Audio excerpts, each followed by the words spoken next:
I found evidence that my parents may not be my real parents. I, Michelle 26F, had a recent tragedy. My parents have always been a little eccentric. They always lived as minimally dependent on society as possible. This meant well water, their own sewer or septic system, solar and propane for power, etc. They were not conspiracy theorists, as most people who live like them are. Although they did have many friends who were like that, they were living in a very old house that relied on propane for heating. Unfortunately, there was a breakdown with the water heater, and they succumbed to co-poisoning in their sleep. It's been a very difficult time for me. I am technically the one who figured out they had passed. My mother messages me every single day. When I didn't get one last week, I knew something was wrong and called for a welfare check. My boyfriend, while great when he can be there, has not been available much since the day I discovered their passing, so it's been a lot of dealing with this on my own. I feel like everything is happening so quickly that I haven't had even a minute to process what's happened. I made the trip to West Virginia this past weekend. After dealing with the aspects of their cremation, I headed to the house. I stayed at a nearby hotel, and by nearby I mean a 45-minute drive away. But during the day I was getting the house in order. It was just a little too much to stay in the house overnight by myself. My mother had saved a lot of mementos and photos. It was kinda of nice going through it. I should probably give some more background on my life at this point. My parents moved back here to West Virginia when I was 20. My grandfather, who I would see 1 or 2 times a year, took care of the place for 20 years while we traveled around the country for my father's work. My father would travel back here to visit my grandpa at the beginning of December every year, but my mom and I never came with him. When I did see my grandpa, he always came to us. My father made money doing doomsday prep work. He wasn't a prepper himself, but we would travel to various places like Montana, Utah, a lot in the Rocky Mountain areas actually, and he would do construction work on bunkers, security fences, outposts. My dad knew how to do all of this stuff. He had a few other guys he could call in and help him where necessary. He always told me he got these jobs because he would do the job for cash, no paper trail, and be discreet about everything. It was not cheap for these people. We were always moving though my childhood, and I was homeschooled. I was never denied access to the internet or taught crazy things. My parents actually heavily emphasize self-reliance. I later realized they believe this to an extreme degree. You'd be surprised how fast I can fix car problems or how well I can throw knives. With that said, they did prioritize my health. I went to the doctor when necessary and was vaccinated. I'm only saying this because in my teen and adult life, whenever I tell people about my parents, and I only tell people I'm close to, they always jump to thinking they are crazy anti-vax, blow up the government type people, and they were not. As I got older I began to ask,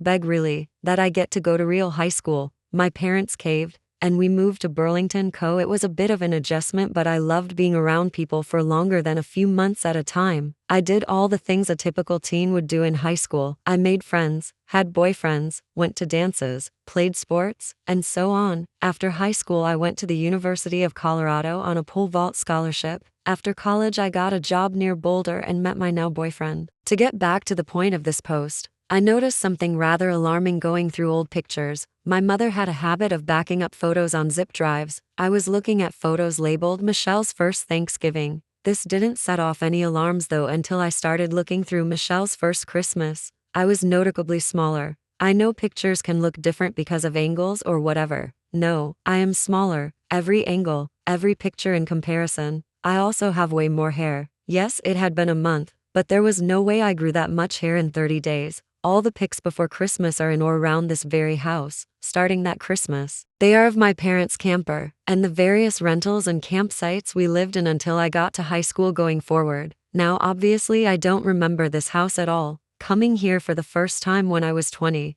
but the pics make it seem like they just moved out overnight right around Christmas and never came back. On top of that, this one folder has me pulling my hair out. Of the literally hundreds of folders on the 2 dozen or so zip drives, there is one password-protected locked folder. I am not tech-savvy enough to get into it, and it appears to date from the month of December 2013. I need to know what's in this folder. I've decided I'm going to overnight the zip drive to my boyfriend back in Co. He has some friends that think they may be able to hack into it. I guess the last thing I was to ask you all is, do I seem paranoid? Is this just grief? I feel bad questioning this, as I loved my parents very much. It just feels like something is off. I'll update in a few days if I get any news on the zip drive or if I find anything else. 2 days ago, my boyfriend, Aaron 29 meters, sent me an email with everything that was in the protected folder. His friend was able to get into it. I am beyond disturbed. There were only 3 photos. One of the little girl in the Thanksgiving photos. She was dressed up in the prettiest little dress and shoes, stuffed unicorn next to her. She appears to be asleep, although my mind is telling me it's a sadder reality than that. The second photo is of my mother holding the child in the dress.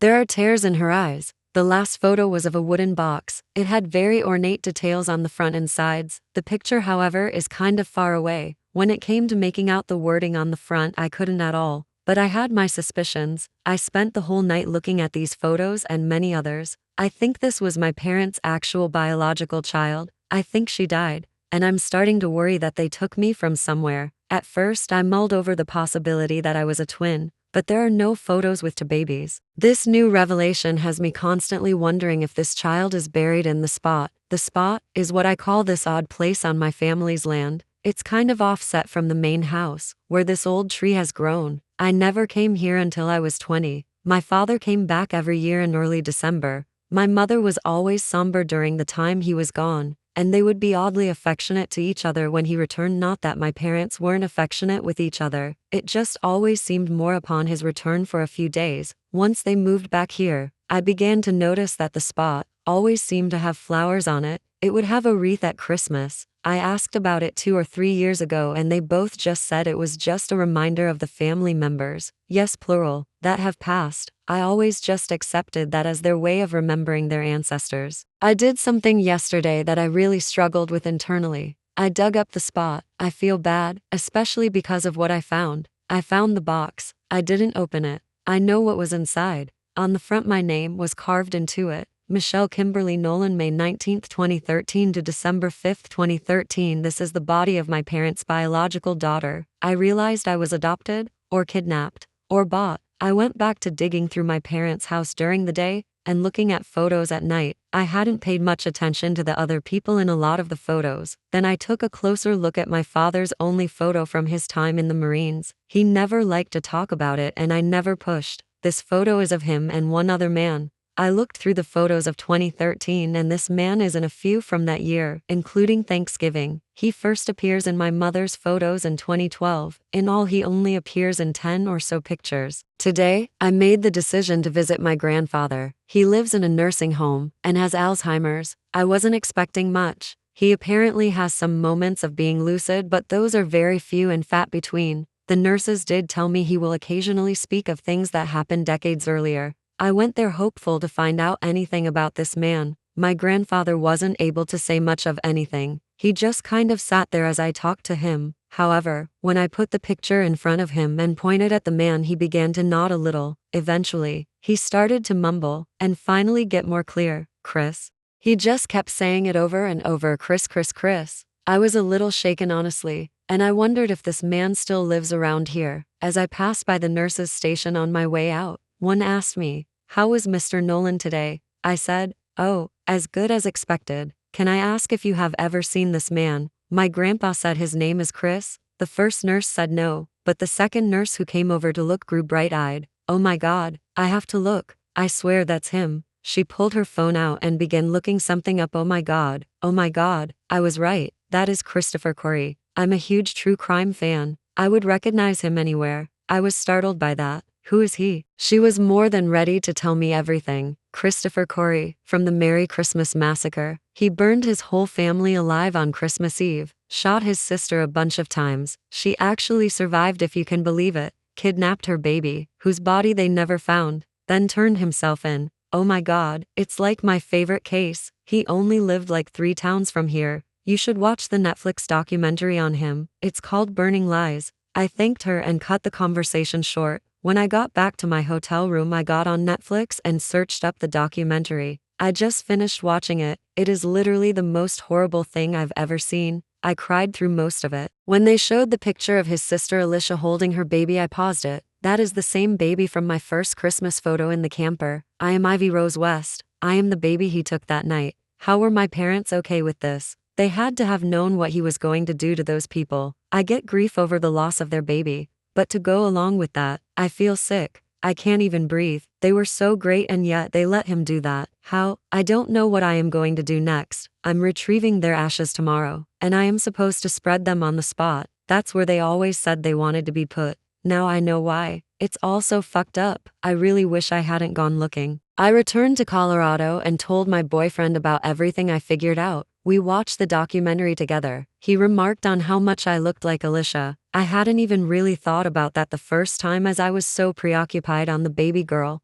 We had a few long discussions about what my next move would be. There were two things I wanted to do. Alicia West, who changed her name after the documentary 15 years ago to Alicia Kari West, now makes her living as a public speaker. She mostly travels to high schools giving speeches on honesty and adversity. I know that sounds ironic considering how this whole thing started. I was looking on her website and she tells a very similar tale to the documentary. Her personal statement talks about how she owns her past lies and gives inspirational speeches about being honest and the potential consequences of deceit seems appropriate. Their tagline is "From self-centered to selfless." There is also a lot about overcoming adversity, how she overcame the loss of her child and family, about recovery from her gunshot wounds, and how she faced Chris Kari in court. It looks like she takes donations and is big on supporting victims of domestic violence. She has a whole foundation dedicated to ending family violence, and the public speaking appears to be the main fundraiser. It's all very over the top, but I guess when you go through all of that and come out other side, it's hard not to be.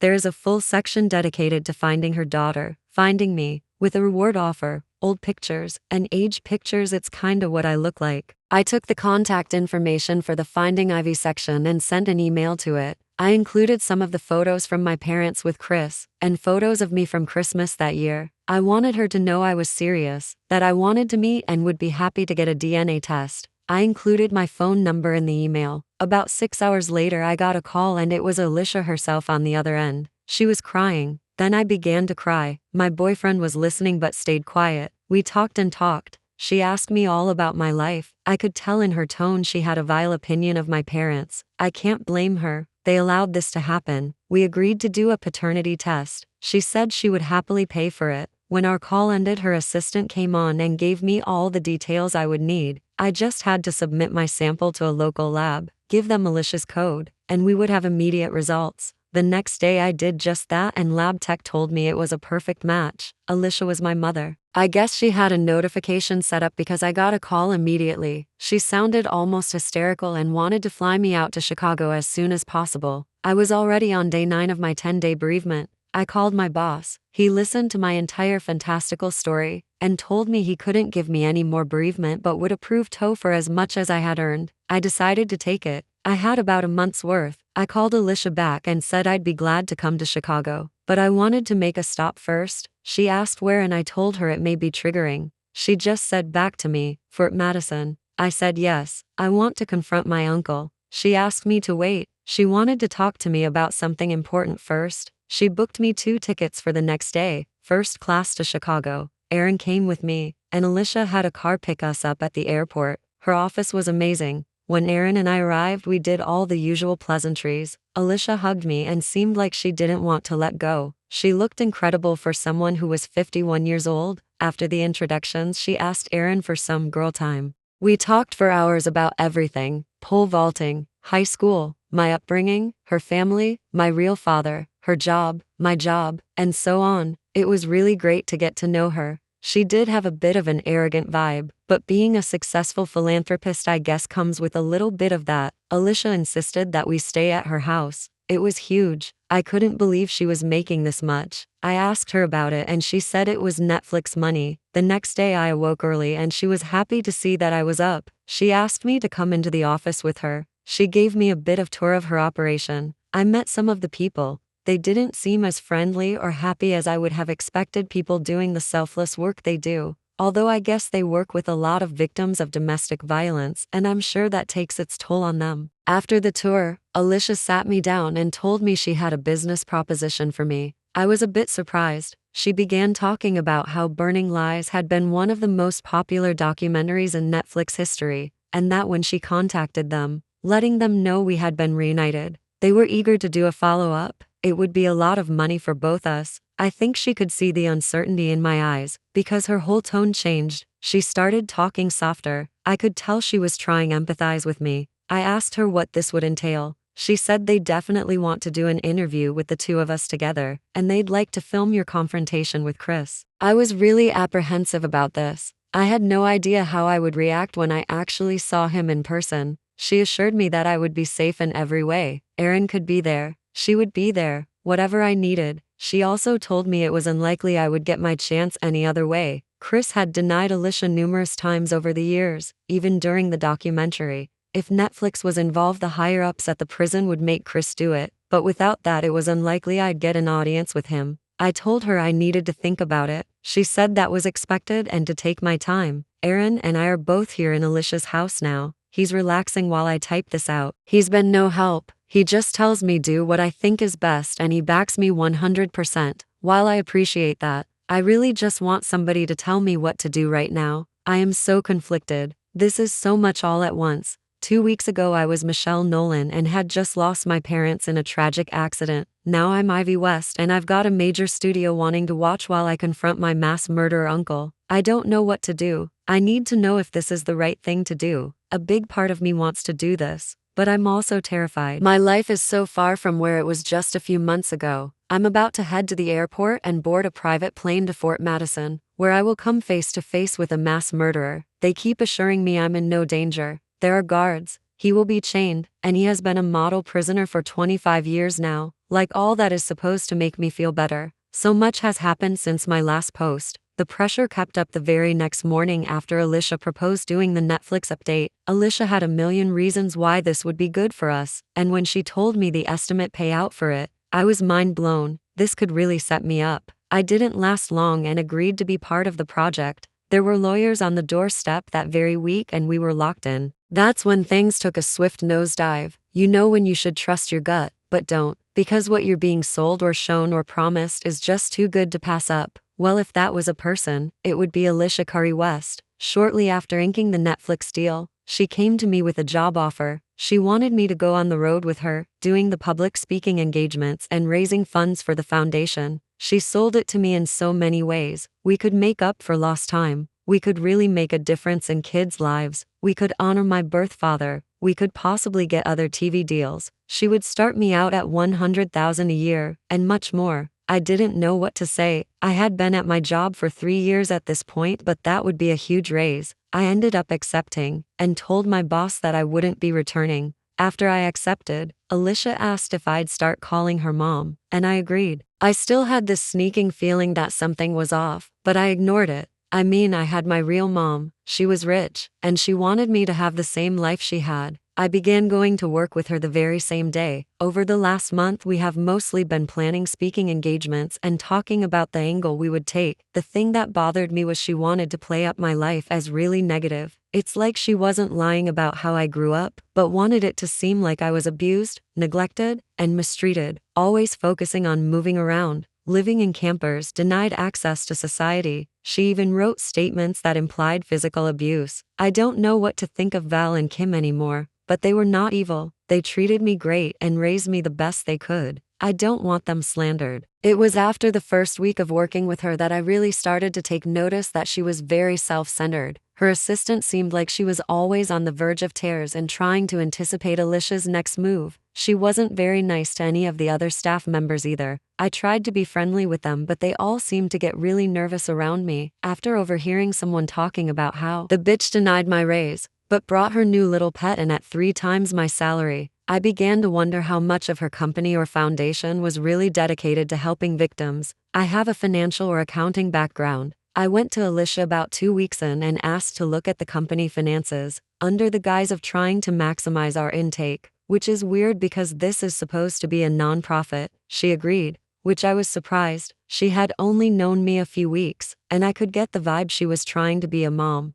But to just let me get into anything I wanted seemed naively generous. Going through the books, I felt sick. It was all just a front, really. Her whole marketing was that she was out in the schools, out in the neighborhoods, preaching doing the right thing. The reality was, speaking engagements were rarely done at all. In fact, from what I can tell, the dozen or so events she does at high schools and shelters a year appear to just be a marketing ploy. She makes most of her money from donations doing do-gooder events and dinners for rich people who want tax write-offs. I thought, okay, if this gets people more resources, more help, then I guess that's still worthwhile. I know the real world isn't all rainbows and butterflies. Maybe she backed off on the speaking and did more foundation event stuff because it gets more for the victims. No, not true. As I started doing the math on the disbursements, it seems only about 9% of every dollar collected goes to actual victims. This is a foundation that brings in close to $2.5 million annually, and last year only $210,000 went to any victims organization. I started looking deeper. The people who work here aren't getting paid anything. She offers a pretty good starting salary,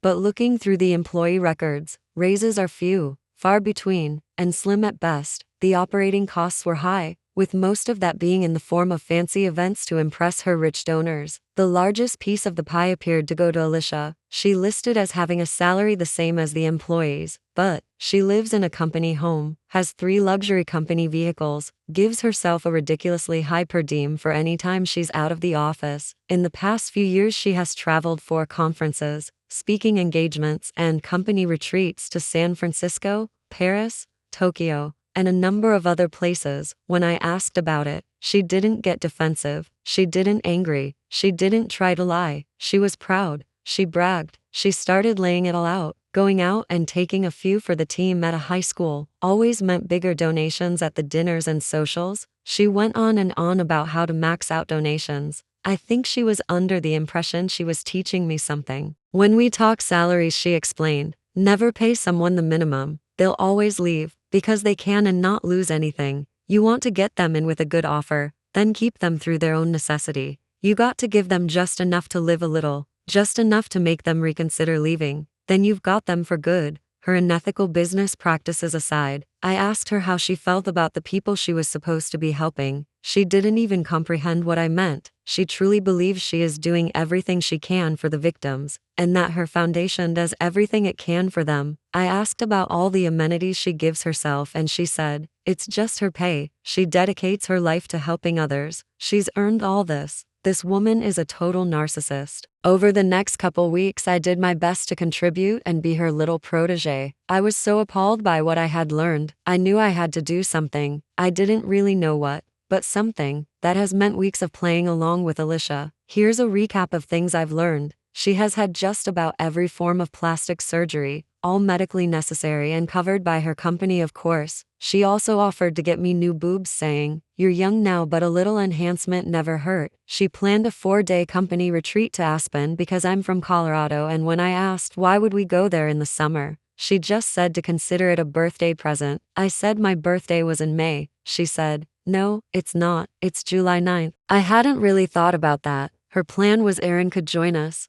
I said we should invite some staff as a thank you, and she laughed, saying she never brings any of them. I pointed out that I had noticed others on previous retreats in the records. That's when she explained that she will often hire a guy she wants to fuck her words exactly a few days before, then take him on these company retreats, then let him go when they get back. I got dealt a huge loss though on the trip. I was sleeping in this way too extravagant Airbnb when I hear a huge commotion from the bathroom. Aaron is there in a towel. Alicia is topless, holding her big fake boobs, trying to cover her nipples. Aaron is telling me she came in there like that. The shower is clear glass. He says she was asking him if he needed any help and to show her what he's got. Alicia is denying everything, saying she was getting herself ready and came in topless by accident, and that's when Aaron came onto her, asking her to join him. I know he wasn't lying. He was so upset. It came down to an ultimatum. Him or her. I wanted so much more with him, but I couldn't let her keep doing this. I had to say goodbye to Aaron.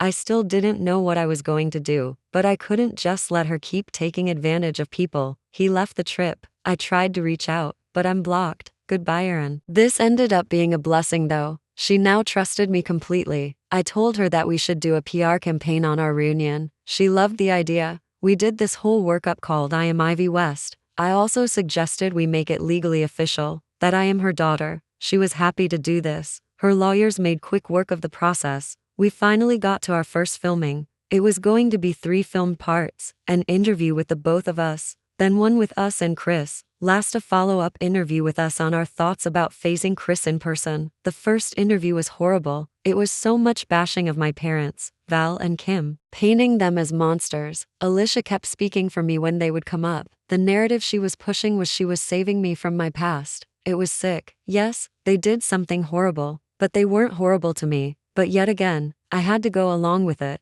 I keep telling myself if I want to make it all right, I have to keep going. But it's getting hard. The car is waiting for me. The next test is here. Wish me luck, and I'll update when it's over. I know you all want to know what happened, so I'll get right to it. Alicia was in the car sent to take us to the airport. She tried to make upbeat conversation. I could tell she was excited. I, however, was not. This eventually got her attention and she asked me what was wrong. I played it off, said, "I'm just thinking about Aaron." She replied, "Sweetie, you're better off without him. He's not strong enough for women like us." That stung, but I pressed on. Was my dad strong enough? She released a short laugh. Not at all. Although he had more backbone than I thought. He made me confess to Chris, which ultimately got him killed. No, he was just a means to an end. Honestly, between just us, I'm not a 100% sure he was your father. You were having an affair? I know I didn't hide my look of disgust. No. But that doesn't mean I didn't enjoy some extra fun. He traveled a lot for work. I'd treat myself to weekend getaways. Sometimes things happen.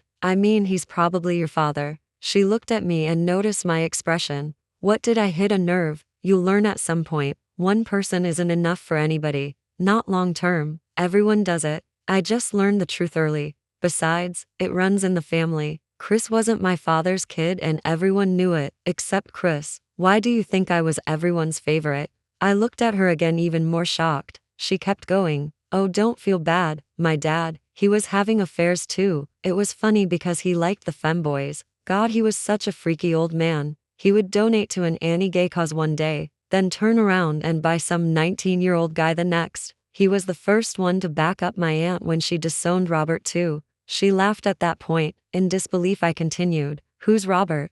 She went on, my cousin. He was like 17 at the time of the fire. He came out to my aunt just before the holidays. She disowned him on the spot. So did my grandparents. If they hadn't, I guess he would been roasted the same as the others. It actually worked out for me, because not only did I get the life insurance for Billy, but also all my parents' assets, my aunt's assets, and my grandparents. It was nearly 3 million. Robert came to see me at the hospital, but I had him thrown out. I didn't need that kind of image on top of all my other problems at the time. I looked at her and couldn't help it anymore. You were all awful. She frowned. Ivy, pull the stick out of your ass and grow up. We all did what we had to for the family. I just looked at her and said, Michelle. She said, what? I responded, my name is Michelle. That pissed her off, and I'm not gonna lie, I got a sense of satisfaction. At very least, I bought myself the silent treatment for the flight. We arrived and spent the night at a nearby hotel. I got to listen to Alicia bitch about it. Guess it wasn't up to the standard she was accustomed to. The next day she was done with the silent treatment and let me know she forgave me being rude the day before. We got to the prison and they took us into the interview room. They prepped us on some of the questions and let us know how this was going to go. I told everyone I had a request. I wanted to shake his hand. Everyone seemed confused, but the producer loved the idea. It took a little convincing, but the security team agreed to loosen his restraints enough to let him shake. Under the condition, he would have a guard over each shoulder. I agreed. When we got into the room and were situated, they brought him in. He was so unassuming. If you put him in a lineup of 100 random men and asked someone to pick out the multi-murderer, he would be one of the last picked. They chained him to his seat, leaving just enough slack in the chain for him to raise his hands up enough to shake. I walked over to him and looked him in the eye. Our hands met and it was a surreal moment. He forever altered my life, for the better. How would I have been raised by those people? I saw his eyes react, and though we said nothing, I think he sensed I had learned about who she really was. The interview began. Chris was across from us, maybe 15-20 feet away. The guards moved to the walls. Alicia immediately started with some very theatrical monologue about staring into the face of evil. I tired of it quickly. The producers asked so many questions of us. I was playing along, giving everyone what they wanted. When I finally noticed the tapping, Chris was tapping his leg the whole time. He was signaling me. He expected my father, my real father, would have taught me Morse code. He was right. It took me a minute, but I realized what he was saying. Push. I was finally asked, Ivy, is there anything you want to say to Chris? I looked at my uncle and said, for the murder of Billy West, you deserve to be in here, but I want to thank you. If not for you, I would have been raised by this awful person who sits beside me, instead of the great parents I had. At that point, I pushed the button on my watch and the recording of everything Alicia has said over the months began to play. I had it organized so that the worst confessions played first. As I assumed she would quickly interrupt, she rose to her feet and squared up to me screaming, "You ungrateful bitch." I stayed seated and yelled up to her, "Don't talk to me, you cruel, psychotic, manipulative whore." This enraged her and she grabbed me by the neck. This was exactly what I wanted her to do. I jumped to my feet and forward with a hard shove. She didn't expect that and went tumbling backwards, right into the lap of my Uncle Chris. I swear I heard him say, "Gotcha." It was quick. I have no idea how he hit it on himself. The sharp metal shard entered Alicia's throat, and he yanked hard backwards towards himself. The entire right side of her throat seemed to tear out. It was one of the most disgusting things I have ever seen. There was no saving her. She bled so much and so fast. Chris just laughed, and laughed as the guards pounced on him. I was rushed into another room. I'm back in my hotel room now, trying to make sense of everything, wondering why I don't feel guilty. I'm sure at some point all of this will catch up with me, but for now I'll take solace in the fact I'm not like her. I'm not anything like her. I am Michelle Kimberly Nolan, daughter of Val and Kim Nolan. I know it's been years, but after my last update, I finally broke down. In a span of 5 months I had lost my parents, learned I was kidnapped, that my uncle massacred all my biological relatives, reconnected with me birth mother, moved cities, started a new job, discovered she was a psychopath, lost my boyfriend, discovered all of my biological relatives were awful people, watched my birth mother get her throat ripped out by said uncle, and then I still had to do that damn documentary, which got changed from one 90-minute update to a 2-part dive so they could go into BioFamily's history and Alicia's foundation. Not much more there beyond what Alicia confessed in the car and over our time together. I started therapy immediately and continue even 4 years later. Although it's now mostly to help me handle the pressure of running a large foundation, I inherited everything from Alicia. I decided to take it over completely. I was definitely not ready but managed to fake it till I made it. The staff helped tremendously. I think they appreciated the huge raises. My assistant no longer looks like she's trying to defuse a bomb every day. Overall, things are going very well. I sold the company house, 2 of the cars, and cut back on per diem and trips. We restructured quite a bit. I mostly do speaking visits to high schools, shelters, etc. This is now the main focus of the company. Although I did keep up with the galas and dinner for the elites, their donations just go so far. Even if I hate these events, we're up to 47% of all proceeds now going to help victims of domestic abuse. We also founded the Billy West Memorial Scholarship for kids in the foster care system. I never met him, but I think he would be proud of me. I also have no intention of ever looking deeper into my parentage. Billy and Val are my real fathers. Kim is my real mother. That is good enough for me. I know you all want to know. Sadly, Aaron and I never reconnected. A couple months after the prison incident, I did manage to get in touch with him. I apologized for what happened and he let me explain myself. He was very sympathetic, but also told me how much it hurt. I cried a little while we talked, but I think we got a level of closure for both of us. He wasn't interested in restarting anything. He had begun dating someone else about 6 weeks earlier. We remain friends on social media. He ended up marrying that girl and she is mega pregnant right now with their first child. He posts how excited he is almost every day. I'm happy for him. He deserves it. I tracked down Robert, my great-aunt's son, an only known biological relative who isn't in prison, dead, or just a total pos. He has had a hard life being on his own since 17 but made the most of it. He's not rich, but has a good life. He lives in California, runs his own wellness business, and has been married to his husband Orlando for 10 years. I sent them a very late wedding gift. When he said he couldn't accept so much from someone he just met, I told him to think of it as his long overdue inheritance. We still message and last year I got to meet him face to face for the first time. As for me, I enjoy the city life and have been dating David 38M for the last year. He is a professor in the Department of Human Genetics at the University of Chicago. He always jokes that he never thought anyone would top his crazy family. But then he met his best friend in college, Tim 36 meters, and thought no one would ever top Tim's crazy family. Now he's met me and says he is going to avoid all new people for the rest of his life because he doesn't want to meet the person who can top my story. Lol. We are talking about moving in together within the next year. Anyway, that's my update. Almost forgot. Chris got another life sentence tacked on for killing Alicia. But when you're already serving 8 life sentences, who really cares? He went back to not allowing visitors. I may try to write him soon. I just can't figure out how to thank someone for murder. If I figure that out, I'll let you all know. Lol.